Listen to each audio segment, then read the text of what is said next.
सबसे पहले मैंने कीवर्ड लिखा सी। तो पहले हम इसकी प्रोनाउंसिएशन को डिस्कस कर लेते हैं। ब्रिटिशर कहते हैं pronunciation, American called pronunciation. There is a big difference of pronunciation and pronunciation. Both are right, you can pronounce any. अब सी को हम जब लिखते हैं तो सी को हम सा भी पढ़ते हैं और सी को हम का भी पढ़ते हैं। स्टूडेंट की सवाल बड़ा अहम हो जाता है कि सर हम कोई वर्ड लिखते हैं तो हम कॉन्ग्रेचुलेशन पढ़ें या सांग्रेचुलेशन पढ़ें, हम सिटी पढ़ें या किटी पढ़ें। जाहिर बात है कोई तो रूल होना चाहिए। अब ये सिटी या कॉन्ग्रेचुलेशन या केक या ये वर्ड बचपन से रटे हुए हैं, इसीलिए हमें ज़्यादा प्रॉब्लम नहीं हो।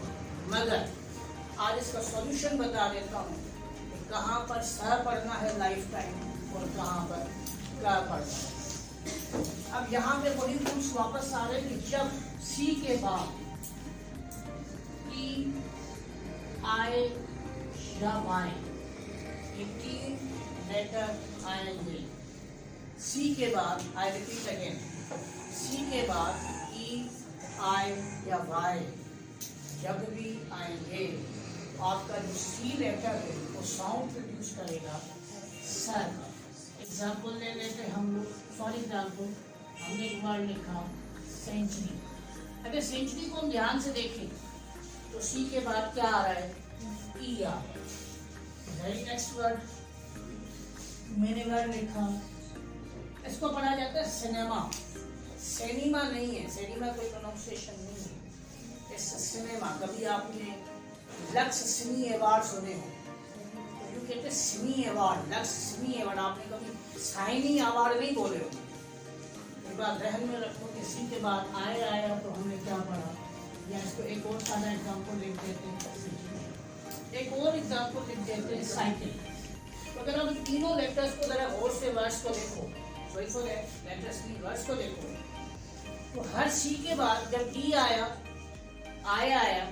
या वाई आया तो हमने इसको सा के तौर पर प्रोनाउंस किया है, का के तौर पर प्रोनाउंस नहीं किया। यही एग्जाम्पल हम यहाँ से कोट करते हैं। अगर सी के बाद इनके अलावा कुछ भी आ जाए, for example cat, for example got and for example cut. अगर आप देखो तो ई आई और वाई के अलावा सी के साथ कुछ भी आ जाता है तो हम लोग इसका साउंड क्या बनाते हैं? का साउंड। इसका एक बेहतरीन एग्जाम्पल जो मिक्सचर एग्जाम्पल हम कहते हैं वो मैं लिख देता हूँ, और वो है लेकिन जैसे ही सी के बाद आ आया तो आपने प्रोनाउंस किया कैन। जैसे ही सी के बाद ई आया तो आपकी प्रोनाउंसिएशन बन गई कैंसिल। क्या पढ़ते हो? कैंसिल। तो आई होप ये क्लियर हो गया कि सी के बाद, आई रिपीट अगेन, सी के बाद जब ई आई या वाई आएगा तो साउंड सा पढ़ा जाएगा, और सी के बाद अगर इनके अलावा कोई भी वॉल या कंसोनेंट या कुछ भी आ जाए, वॉल भी इवन कंसोनेंट भी आ जाए, फॉर एग्जाम्पल हम एक वर्ड लिखते हैं, इस वर्ड को हम कहते हैं करेक्टर। यहाँ पर भी देखें तो सी के बाद एच आया है, आया है, तो हमने इसको प्रोनाउंस क्या किया है? करेक्टर का है। जब सी के बाद ई आई या वाई आएगा तो हम स का साउंड पढ़ेंगे, लेकिन जब सी के बाद इनके अलावा कुछ भी आ जाए तो हम हमेशा इसको लाइफ टाइम का ही प्रोनाउंसिएशन पढ़ेंगे। क्लियर? अब इसमें एक अहम स्पेलिंग रूल्स को भी करेक्ट करता चलिए। तो नेक्स्ट स्टेप इसलिए कर रहा हूँ, इससे रिलेट है। अब रिलेट क्या है जरा देखिए। हम अक्सर बेशतर एक वर्ड लिखते हैं, कहीं पर हम के लगाते हैं, कहीं हम सी के लगाते हैं और कहीं पर हम सी लिखते हैं। अब स्टूडेंट बेचारा सोचने में मजबूर हो जाता है कि सर मुझे कैसे पता चले, हाउ डू आई नो कि यहाँ पे सी लगाना है, यहाँ पे सी के लगाना है और यहाँ पर खाली सी लगाना है। तो आज हम इसको क्लियर कर देते हैं कि अगर वर्ड वन सिलेबल है, क्या है, वन सिलेबल है, और आखिरी लेटर वॉल है, क्या है, वन वॉल है, क्या है, वन सिलेबल है और वन वॉल है, तो हमेशा वर्ड जो लिखा जाएगा उसमें हम सीके का इस्तेमाल करें। फॉर एग्जाम्पल देखो, अब आप जब लिखने जा रहे हो तो आपको नहीं पता चल रहा कि आया मैं ब्रेक की स्पेलिंग कैसे लिखूं, आया मैं ब्रेक की स्पेलिंग ऐसे लिखूं या ब्रेक की स्पेलिंग ऐसे लिखूं। ठीक है, ये बचपन से हमें रटे हुए हैं BLAC के ब्रेक, काला तो वो जैसे मैंने काला सूट पहना और इसी तरीके से वो बचपन से रटा हुआ है आपको, तो इसीलिए आपको पता है कि सीखे लगेगा। लेकिन अगर कोई नई स्पेलिंग आ जाए तो आपको कैसे पता चले? उसका रूल ये है कि अगर ये वन सिलेबल है और के सी के या सी से पहले एक वॉल है, कितने वॉल है, एक वॉल है, तो फिर आपका हमेशा वर्ड के एंड में क्या लगेगा, सी के ही इस्तेमाल किया जाएगा। इसका दूसरा पॉइंट देखें, खाली के कहाँ लगता है? अगर टू वॉल हो, कितने वॉल हो, टू वॉल हो, या वन कंसोनेंट बिफोर का साउंड, बिफोर का साउंड, यानी के साउंड से पहले एक कंसोनेंट हो या दो वॉल हो, तो फिर इस सूरत में हम हमेशा क्या इस्तेमाल करेंगे, के। जैसे मिसाल के तौर पर हमने एक वर्ड लिखा वीक, अगर आप इसको जरा ध्यान से देखो तो के से पहले क्या है, दो वॉल मौजूद है। जब दो वॉल मौजूद है इसका मतलब ये हुआ कि हमें के लगाना है, सी के या सी इस्तेमाल नहीं करना। दूसरा एग्जाम्पल लोग कर देते हैं, मैंने वर्ड लिखा ब्लैंक, अब ब्लैंक में भी के लिखा जाएगा आखिर के, क्यों कि इस वजह से क्योंकि के से पहले यानी क्या के साउंड से पहले क्या लिखा जा रहा है, एन लगाया जा रहा है, और एन खुद एक कंसोनेंट है, इसी वजह से हम इसको का साउंड से यूज कर रहे हैं। अब दोनों क्लियर हो गए। दोबारा रिपीट कर रहा हूँ कि अगर वन सिलेबल वर्ड है, आपके कार के साउंड से पहले एक वॉल है, कितने वॉल है, एक वॉल है। जैसे मिसाल के तौर पर एक और एग्जाम्पल हम यहाँ नोट कर देते हैं, हमने एक वर्ड लिखा क्लिक। अगर आप देखें क्लिक में तो मैं CLIC भी कर सकता था, CLIK भी कर सकता था, लेकिन यहाँ पर दो अहम चीजें थी। नंबर वन कि ये वन सिलेबल है, जब ये वन सिलेबल है और आखिरी लेटर का से पहले एक वॉल है तो हम क्या लगाएंगे, CK लगाएंगे। इसी तरीके से एक एग्जाम्पल यहाँ पर ले लें, कोई भी वर्ड आप ले लें, सपोज करें कि लीकेज या लीक। अब लीक वर्ड, कोई पानी की टांकी लीक हो जाती है या कोई पानी कहीं से लीक हो जाता है तो हम लीक कहते हैं। तो लीक में भी आप देखेंगे के से पहले कितने वॉल आ रहे हैं, तो दो वॉल आ रहे हैं, जिसकी वजह से यहाँ पर क्या प्रोड्यूस किया जाएगा, के को प्रोड्यूस किया जाएगा। अब सवाल ये आता है स्कूल में रहने के सर फिर सी को कहाँ प्रोड्यूस करना है? सी जो आपका प्रोड्यूस होगा वो होगा टू सिलेबल में। किसमें? अगर टू सिलेबल वर्ड हो तो फिर ना ए लगेगा ना आपका सी के लगेगा, हमेशा क्या इस्तेमाल होगा, सी इस्तेमाल होगा। मैं आपको एग्जाम्पल दे देता हूँ, अगर आप इस वर्ड को जरा ध्यान से देखें कि क्या लिखा, पिकनिक, दो वर्ड हैं, इसी वजह से इसमें सी का इस्तेमाल हुआ टू सिलेबल की वजह से। अगर ये वर्ड वन सिलेबल होता तो फिर सी इस्तेमाल नहीं होता, क्या इस्तेमाल होता, सी के इस्तेमाल किया जाता। जैसे एक और एग्जाम्पल और देता हूँ, एक वर्ड और लिख लेंगे। देखिए मैंने क्या वर्ड लिखा है, पैनिक। क्या लिखा है, पैनिक। ये भी टू सिलेबल है। जब ये टू सिलेबल वर्ड हुआ तो आपने नोट किया इसमें तो टू सिलेबल के अंदर हमने सी के का या के का इस्तेमाल नहीं किया, हमने अहम तरीन इस्तेमाल सिर्फ सी का किया। मैं रिपीट कर रहा हूँ कि अगर वन सिलेबल है, कह का साउंड देना है, एक वॉल होगा तो हम सी के लगाएंगे। एक सिलेबल है। अगर क का साउंड देना है, अब क्या फैसला करें कि के लगाना है, सी लगाना है, सी के बजाय में रखो। अगर दो बॉल है या के के साउंड से पहले कंसोनेंट है, जैसे हमने ब्लैंक लिखा है, जैसे अगर मैं कहूँ पिंक, आप पिंक वर्ड लिख लें, तो पिंक वर्ड में भी आप नोट करें कि यहाँ पर मैं पिंक ऐसे नहीं लिख सकता या पिंक में ऐसे भी नहीं लिख सकता। क्यों? क्योंकि क के साउंड से पहले मुझे क्या मिला है, एक अदद कंसोनेंट मिला है, तो इसीलिए मैं पिंक की स्पेलिंग में भी के का ही इस्तेमाल करूँगा। आई होप ये क्लियर हो गया।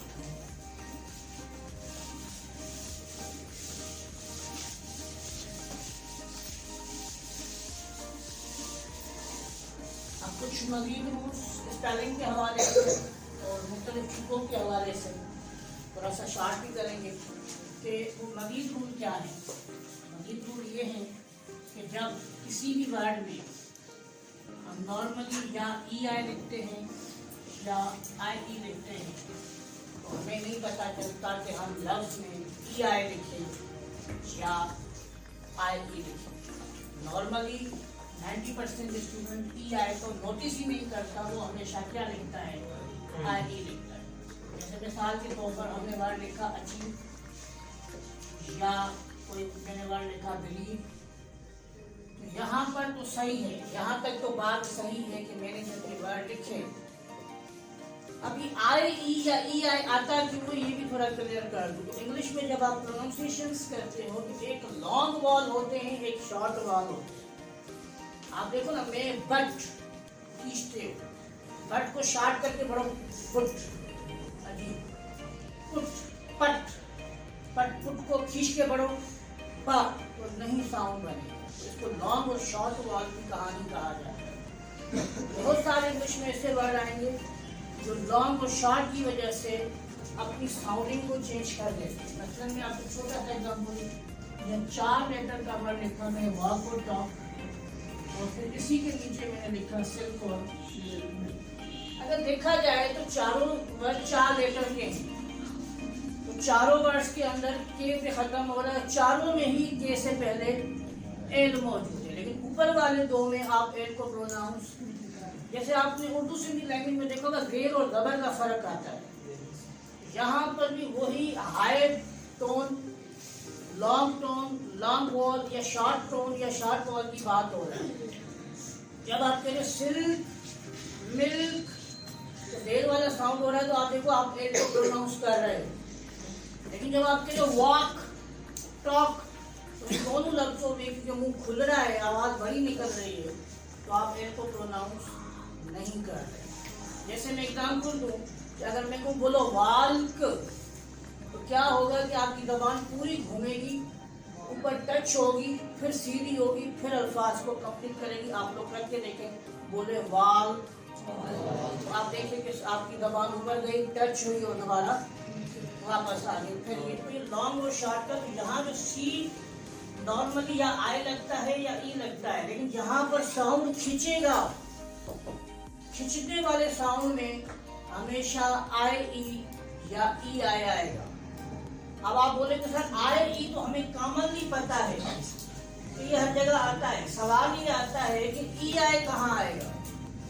ई आई हमेशा याद रखो कि सी के बाद कभी भी आई ई भी, हमारे यहाँ बहुत सारे लोग स्टूडेंट रिसीव की स्पेलिंग को इस तरह से लिखते हैं, रिसीव या डिसीव, लेकिन रिसीव की स्पेलिंग बिल्कुल गलत है। रिसीव की जो सही स्पेलिंग आपको लाइफ में लिखनी है वो हमेशा ऐसे लिखी जाए। डिसीव की भी जो स्पेलिंग है वो भी ऐसे लिखी जाए। यहाँ तक देखिए मैं रिसीव लिख देता हूँ, तो रिसीव की स्पेलिंग भी कुछ इस तरह से, इवन दो रिसेप्ट, तो रिसेप्ट की भी आप देखिए तो सी ई आई होता है, आई ई नहीं लिखा जाएगा। अगर आप आई ई लिख रहे हो तो इसका मतलब ये कि आप गलत स्पेलिंग लिख रहे हो। हमेशा ज़हन में रखो कि नॉर्मली आई ई का इस्तेमाल होगा, मगर जहाँ पर सी वर्ड आएगा वहाँ पर हमेशा ई और आई का इस्तेमाल होगा। लेकिन मैंने अर्लियर कहा था कि कुछ रूल्स 80%, 70%, 90% को फॉलो होंगे, लेकिन 100% फॉलो नहीं। तो खुद ही आपको, जिसको हम कहते हैं एक्सेप्शनल केस, क्या कहते हैं, यानी जो रूल्स और रेगुलेशन को फॉलो नहीं कर रहा, यानी हम कितनी भी कोशिश कर ले लेकिन वो फॉलो नहीं होगा। For example profession, profession C, beneficial, मुख्तलिफ वर्ड्स आएंगे जहाँ पर सी के बाद आपका आई ई भी लगता है।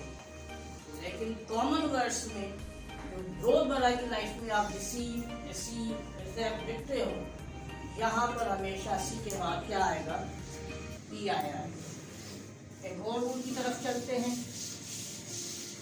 4 वर्ड इंग्लिश में ऐसे हैं। अब पूरी वर्ब की बात कर देते हैं कि वर्ब के बारे में जब बात की जाती है तो यहाँ पर काफ़ी सारे सवालात जन्म लेते हैं। सारा वर्ब पे फोकस रखिए कि आपका कोई भी वर्ड, मसलन D I die, T I tie, L I lie और डब्ल्यू आई टी, वाई मतलब झगड़ा करना, वाई मतलब झगड़ा करना, इनमें जब आप आईएनजी अटैच करोगे, क्या अटैच करोगे, आईएनजी। अब आईएनजी जहाँ अटैच हो रहा है तो मतलब ये हो गया सफिक्स। क्या हो गया, सफिक्स कहाँ ऐड होता है, हमेशा वर्ड के एंड में लगता है। तो आप इनकी जब स्पेलिंग्स लिखने जाओगे तो आप कुछ इस तरह से लिखोगे, टाइम, लाइन, डाइन और वाइन, यानी इस तरह से लिखा जाएगा। इसमें आई ई को ख़त्म करके वाई का इस्तेमाल किया जाएगा। ये पहला बेसिक रूल था और ये सिर्फ 4 वर्ड है इंग्लिश में, इसके अलावा कोई वर्ड नहीं है। 3 तो कॉमन है, चौथा आपके लिए नया पेड़ उसमें लिख दिया यहाँ पर, वरना नॉर्मली 3 वर्ड तो आप लोगों ने सुना ही होंगे। टाई का मतलब भागना, लाई का मतलब झूठ, लेटना भी होता है, और देन डाई मरना, वाई मतलब लड़ना झगड़ना। अब आते हैं कोई अहम रूल पर, जो डबल रूल है फॉलो करना है कि सर अक्सर बेशतर हम वर्ड लिखते हैं ई पे ख़त्म होता है और फिर उसमें आईएनजी अटैच होता है। अब स्टूडेंट ये सवाल करता है कि सर ये ई लिखना है या नहीं लिखना। रूल कुछ इस तरह से, अगर वर्ड मेक, अब अगर मैं लिखने जाऊँ मेकिंग तो क्या लग रहा है, आईएनजी। वर्ड टेक तो मैं लिखने जाऊँ टेकिंग तो क्या आएगा, आईएनजी। वर्ड केयर, मैं लिखने जाऊँ केयरिंग तो वर्ड आएगा आईएनजी। अब स्टूडेंट का यहाँ सवाल ये है कि यहाँ पर भी जहन में रखो कि अगर ई से पहले एक कॉन्सोनेंट हो, कितने हो, एक कॉन्सोनेंट, यानी यू हैव ई, ठीक है, मैं इसको यू लिखूंगी, ई से पहले 1 कॉन्सोनेंट हो, क्या हो, और प्लस आप आईएनजी लगा रहे हो तो आखिरी वाली ई को आप क्या कर दोगे, ड्रॉप कर दोगे, निकाल दोगे, यानी वहाँ पर ई को हटा दिया जाएगा। ई को लिखा caring, making, right, driving, drive, driving, यहाँ पर ये भी अल्फाज आएंगे, वहाँ पर आप ई को क्या करोगे, रिमूव करोगे। लेकिन अगर डबल बॉल हो जाए, डबल ई आ जाए, क्या आ जाए, डबल ई आ जाए तो फिर E remove, we can not remove E. Example word agree, अगर आप इसमें आईएनजी अटैच करोगे तो एग्रीइंग लिखोगे, AGREEING, इसमें ई को रिमूव, यदि 2 ई हैं तो सवाल ही पैदा नहीं होता कि इसको आप रिमूव कर सकते। जैसे एक वर्ड और कॉमन वर्ड है सी, अगर सी को अगर आप देखें तो हम आईएनजी लगा लेते हैं तो क्या हो जाता है, सीन हो जाता है। तो ध्यान में रखें कि अगर ई से पहले कंसोनेंट है तो फिर ई को हम क्या करेंगे, ब्रेक कर देंगे, ड्रॉप करेंगे। लेकिन अगर ई से पहले एक और ई या कोई और वॉल है तो फिर हम ई को ब्रेक नहीं करेंगे, ई को वहाँ पर लिखा जाएगा। मज़ीद रूल वर्ब के हवाले से और एडजेक्टिव डिग्रीज के हवाले से एक अहम सवाल जो मोस्टली स्टूडेंट के जहन में जन्म लेता है, वो ये है, इंट्रोड्यूस ये करता है कि सर हम जब कोई वर्ड लिखते हैं, मतलब हमने लिखा रन, सवाल ये है कि जब हम कहते हैं रनिंग, आखिरी वाला जो एम है ये हमारा हमेशा क्या हो जाता है, डबल्ड हो जाता है R U double N I N G, begin BEGI double NING begin, cancel CANCEL, जब हम कैंसिल्ड लिखते हैं तो हम कहते हैं CANCE double LED।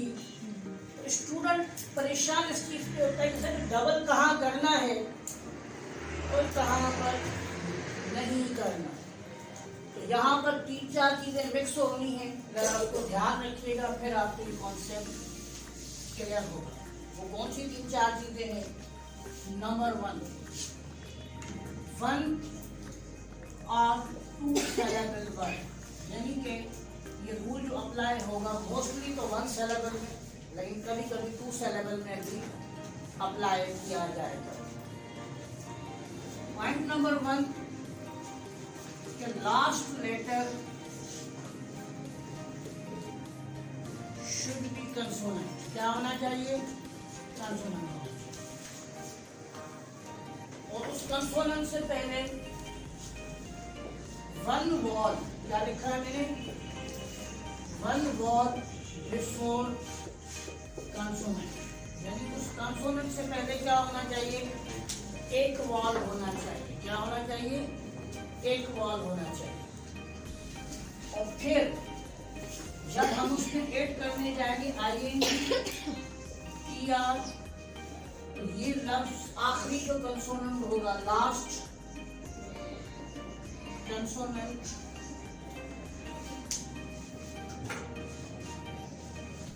Should be doubled, should be doubled. अब डबल कैसे होगा मुझे बताओ। देखो एग्जाम्पल लिखते हैं, वर्ड लिख लेते हैं ताकि आपको क्या लगा। ऊपर की तरफ लिखते हैं, मैंने वर्ड लिखा रन। क्या लिखा है? रन वर्ड लिखा। अगर रन वर्ड में हम तवज्जो दें तो नंबर 1 ये 1 syllable है, am I right? एक syllable है, ज्यादा नहीं होता। पॉइंट नंबर 2 हमारा ये था कि आखिरी लेटर क्या है? कंसोनेंट है। पॉइंट नंबर 3 हमारा ये कि आखिरी कंसोनेंट से पहले कितने वॉल होने चाहिए? एक वॉल होना चाहिए और एक वॉल। अब जब हम इसमें ING को अटैच करने जाएंगे तो ये वर्ड ऑटोमेटिकली आपका क्या हो जाएगा? रनिंग हो जाएगा। एक और एग्जांपल लेते हैं, मिसाल के तौर पर देखो मैंने यहाँ पर एक वर्ड लिखा कैंसिल। क्या लिखा? कैंसिल लिखा हमने वर्ड। अब देखें ये 2 syllable है, आखिरी लेटर क्या है? कंसोनेंट। उस आखिरी कंसोनेंट से पहले क्या है? एक वॉल है। 2 syllable है, आखिरी लेटर कंसोनेंट है L, उससे पहले एक वॉल है और हम उसमें प्लस करने जा रहे हैं ED। आखिरी जो कंसोनेंट होगा वो हमेशा हमारा क्या हो जाएगा? डबल L हो जाएगा। इसी तरीके से ER भी लगता है। ER वाला एग्जांपल दे देता हूँ। मैंने वर्ड लिखा बिगिन। क्या लिखा है? बिगिन वर्ड लिखा। अब अगर देखें 2 syllable वर्ड है, आखिरी लेटर क्या है? कंसोनेंट। कंसोनेंट से पहले क्या है? एक वॉल है। अब मैं बिगिनर लिखना चाह रहा हूँ तो हम इसको डबल कर देंगे और आगे क्या लगाएंगे? ER लगाएंगे। आज तक स्टूडेंट ये सोचता रहा कि सर ये डबल कर तो दिए गए और हमें 90% आंसर्स ये टीचर्स की तरफ से दिए जाते हैं कि बेटा ये फिक्स है, ये अंग्रेजों ने बना है। अंग्रेज कोई नींद से उठ के नहीं बना रहा था, या उसको कोई रात को कोई वही नहीं नालो लोग रनर ऐसे लिखना है या कैंसिल ऐसे लिखना है। There are certain rules and regulation. हाँ ये बात सही है कि 100% फॉलो नहीं कर रहे हो। जैसे 3-2 वर्ड में आपको दे देता हूँ तो इसमें उसको फॉलो नहीं करेंगे। मसलन एडिट, मसलन ऑडिट। अब अगर इनको मैं करूँ ING तो इसमें डबल D नहीं हो रहा, तो नहीं ये नहीं हो रहा। ये जो मैंने अर्लियर बात की कि 80% रूल फॉलो हो सकते, आप बोलोगे एडिटिंग, आप बोलोगे ऑडिटिंग, लेकिन टी एक रहेगा, यहाँ पर डबल नहीं होगा। क्यों? ये सर्टेन रूल्स हैं तो फॉलो, कुछ ऐसी चीज़ें एक्सेप्शनल केसेस हैं जो इंग्लिश में फॉलो नहीं हो सकती, आप कितनी भी कोशिश कर लें इसका कुछ नहीं होगा। Thank you very much. हम नेक्स्ट एपिसोड में एक मज़ीद चीज़ें सीखेंगे।